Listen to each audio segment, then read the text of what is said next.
है? 15 दिन दिए मुझे सिर्फ, 15 दिन ही दिए ना, 15 दिन दिए सिर्फ।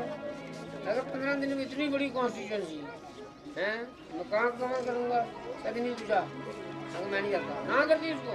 इसके माध्यम से भी आज तक सेवा ही की है, अच्छा लिखा है वो, सेवा ही है वो भी। वही मैं कहने लगा था कि मुझे पहले मैं तो आना नहीं चाहता था राजनीति में, मैंने बड़ा मंथन किया।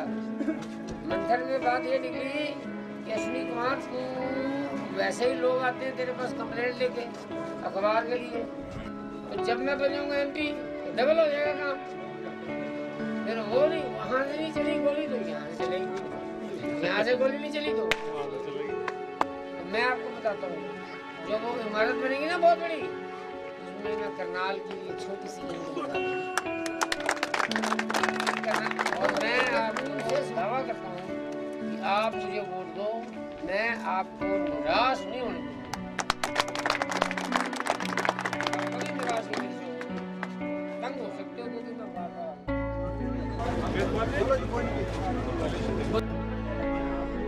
आप रोज ही निपटाते रहते हो उनको, उल्टा सीधा करते रहते हो। आखिर में तो हमारे पास ये आदेश ना तो मैंने कहा चलो, हमारा बात यह है कि हम अपनी अखबार में समाज सेवा तो कर रहे हैं, लेकिन उसकी एक हद है।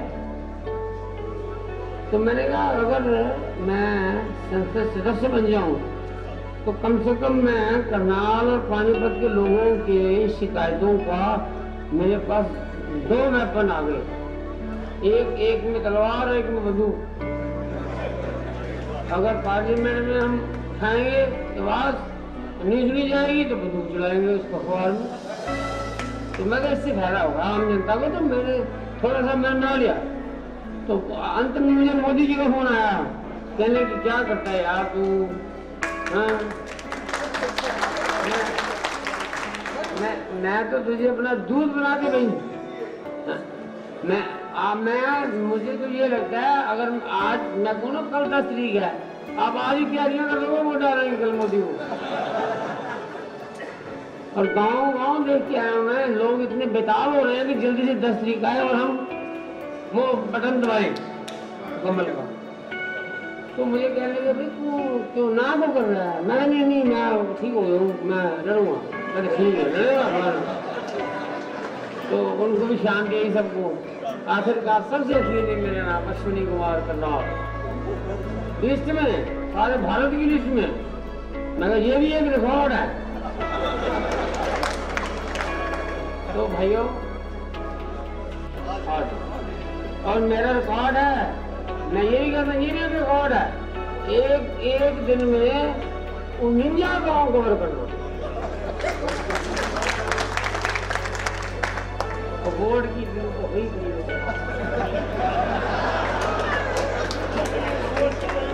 अब हुआ क्या जी कि मैंने गांव में क्या देखा, क्योंकि भारत की 80% जनता तो गांव में रहती है, आत्महत्याएं होती हैं वहाँ, और फिर भी गांव के लोग बड़े प्यार से मिलते थे। कोई ऐसा गांव खाली नहीं है जिसकी चौपाल पे उन्होंने हमें जबरदस्ती वो खड़ाया नहीं और मेरा गला खराब हो गया। तो प्यार की बात है ना, प्यार से तो जान ले लो। तो मैंने उनको मेरे बात सबको कही, मगर तुमने पहला जो मामला था जिसको तुमने भेजा था वो कभी आया? कहते नहीं जी मुझे एक बार आया था वोट मांगने, उसके बाद नहीं आया।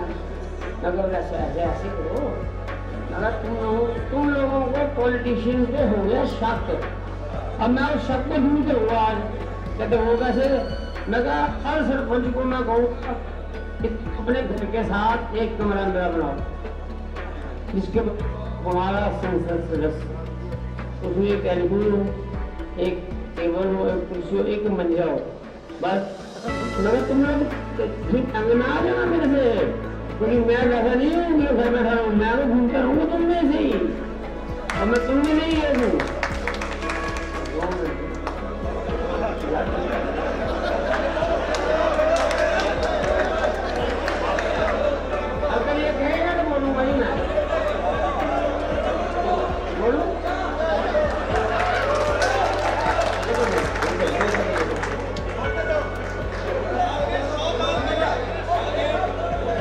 ऐसा शॉर्ट मस्त करो।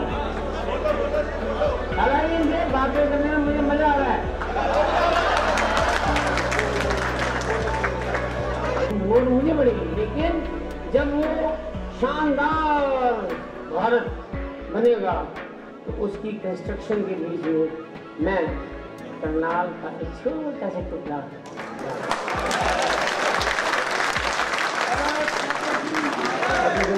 मैं तो फोन करने वाला हूँ। आपको वोट देंगे सर, बढ़ाएंगे। Thank you. मुझे वोट देंगे तो मोदी बनेगा ना।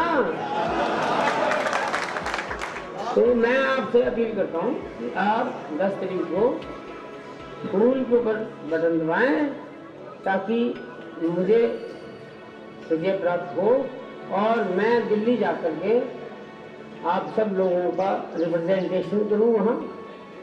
और अब तक जितने भेजे ना सब बड़े लिखे नहीं थे, सब नारायण ही थे।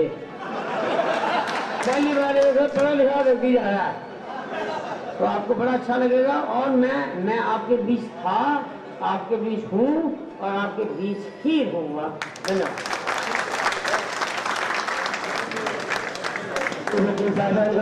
धन्यवाद। आपने अधिवक्ता को अपने कैंडिडेट को बहुत ध्यान से सुना। धन्यवाद।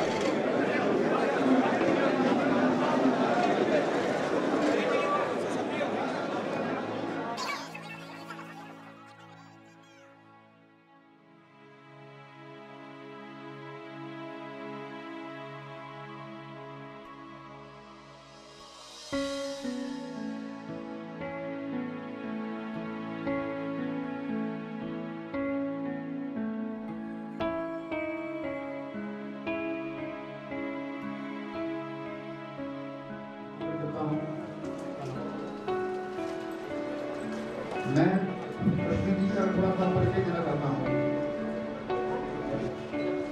क्रिकेट के बहुत बड़े प्लेयर और जो सबको पता नहीं है शायद तो रणजी ट्रॉफी सबसे पहला विकेट सुनील गावस्कर का लिया था। तो सर मैं आज का निष्पक्ष और मैं नहीं जानता दबंग किस प्रकार से कहा जाता है, लेकिन पॉजिटिव वे से बहुत दबंग पत्रकार। बहुत सारे शहर के लोगों को लेके वहाँ खड़े थे, हाथ लेके बड़े खुश हुए कि लड़का वापस आ गया। मैंने सोचा मुझे क्या करना है,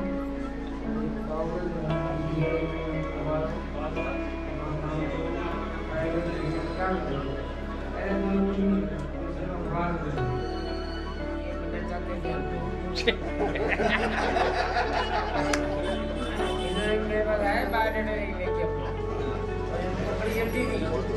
कहते नहीं मैं कब बायोडाटा लिखो, मैं राजनाथ को मिलूंगा, मिलता रहता हूँ उनको। मैं अगर मिलूंगा मैं उनसे आपके बारे में बात करूँगा। और इनको लगा कि यह क्या है, उन्होंने कहा नहीं चिट्ठी लिखो तो। उसी शाम को मुझे सुषमा स्वराज जी का फोन आ गया। वो कहने लगी जाओ तुम करनाल से मैं तो नहीं करता, मैं पॉलिटिक्स हाँ, और मैं तो एक पत्रकार हूँ। एक पत्रकार का पॉलिटिक्स से क्या संबंध, हम तो एक दूसरे के दुश्मन होते हैं। और वो बोली नहीं तुम गलत समझ रहे हो। ठीक है, सुनने का समय आपको देखो ऊपर वाले के हाथ में। इसीलिए मैंने कहता हूँ कि जब मैं बनूंगा या जब करूँगा वो कहते नहीं आप कहो कि आप हो गए हो, मैं फिर भी कहूँगा नहीं जब तक अंतिम फैसला।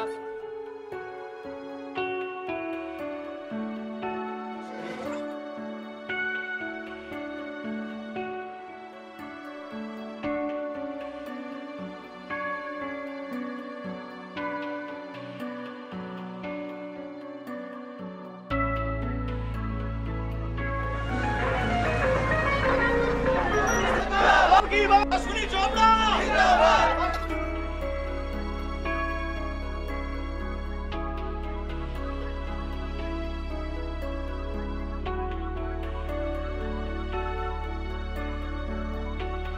चोपड़ा जिंदाबाद। भाई अश्विनी चोपड़ा जिंदाबाद।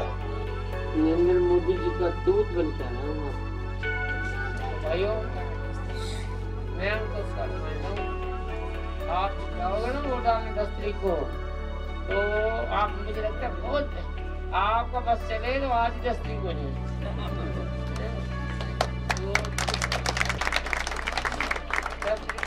और एक बार याद रखना, जब आप वोट डालने जाओगे ना, ये मत समझना कौन कौन बड़ा आदमी कौन है, ये पैसे वाला ये है, नहीं। हम सब मोदी है, मैं भी मोदी, आप भी मोदी।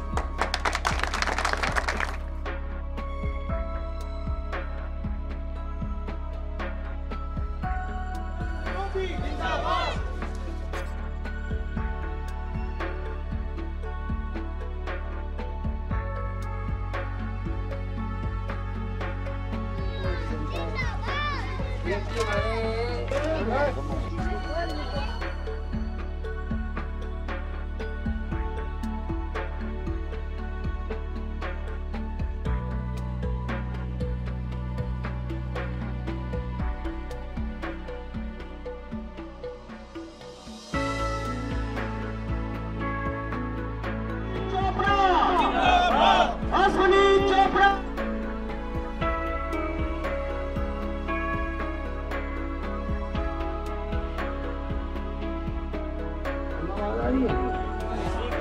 अब ठीक है, फिर से बोलो।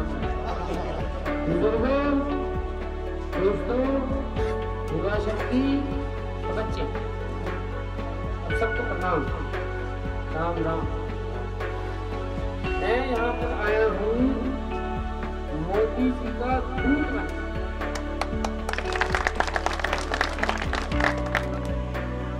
क्योंकि अगर आप मुझे जिताओगे ना, कोई क्वेश्चन मार्क तो नहीं? आप अगर मुझे जिताओगे,